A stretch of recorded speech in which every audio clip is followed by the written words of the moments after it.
Very excited that we have a partnership between two San Antonio artists paired together to work on a beautiful project that celebrates the Native American culture in San Antonio.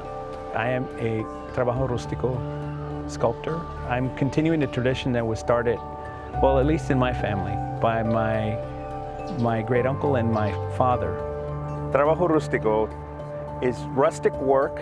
I think one of the most interesting things about trabajo rustico is that you can pretty much create anything, and you can imitate, stone, wood, metal, whatever you can imagine. I think it can be done. The process for creating trabajo rustico requires an armature, and then it requires the application of the concrete, the mortar, and the pure cement to give it texture and detail.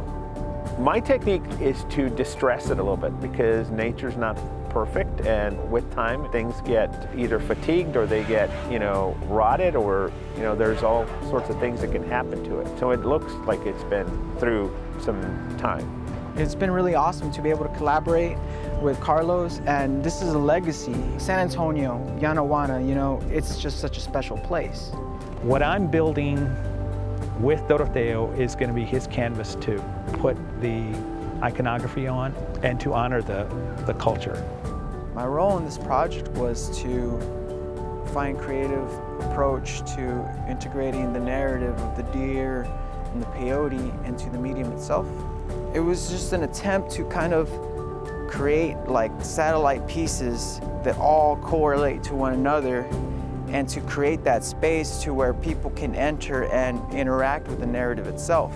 The deer is very culturally significant to many Native people. It is blue because in northern Mexico, the Huichol have the legend of blue deer. This work in itself is a melodrama of the stars. It feels really awesome to connect to nature like that. All of our public art projects that happen throughout the city of San Antonio will have a representation here on the Riverwalk at the Public Art Garden. So it's nice that we can represent that art from different districts here at the Riverwalk. One element of what we're doing, it's a planter that is going into the Riverwalk area, and it is a planter, but the planter in the shape of a peyote button.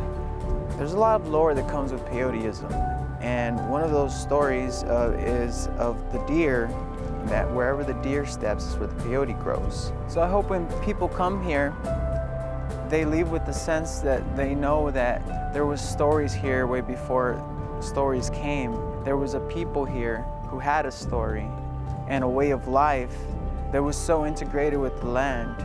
San Antonio, we celebrated, 300 years back in 2018? Well, guess what? We've got 10,000 years of Native American culture up on that hill, and that's what we want to bring out and have people understand and come out and take a look at that and observe that and be a part of that and be a part of nature.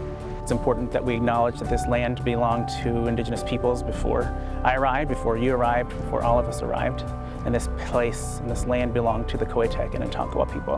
We do a long process where we go out and we survey the community about where they want to see more art, and many of them want to see art in their parks. Community engagement is important because ultimately it's going to be them that interact with the space. The Friends of the Comanche Lookout are a group of citizens who love the park, who love the outdoors. We're delighted with the artistic concept put forth by our two artists, Carlos Cortés and Doroteo Garza. We think that their design shows a respect not only for Native American culture, but for nature itself. It's great to get the community involved along with the artists, along with our arts and cultural department to propose something like this and be able to afford it and then place it. So we're really excited about this project. This work of art that will be placed here is also an incredible gift, not just for those of us who will get to enjoy it here at Comanche Lookout Park today, but also for generations to come. I can't think of a better way to begin to remind us as citizens of San Antonio, as the people who now also call this place home, that our indigenous peoples are important, and here's a place where we can come and honor them.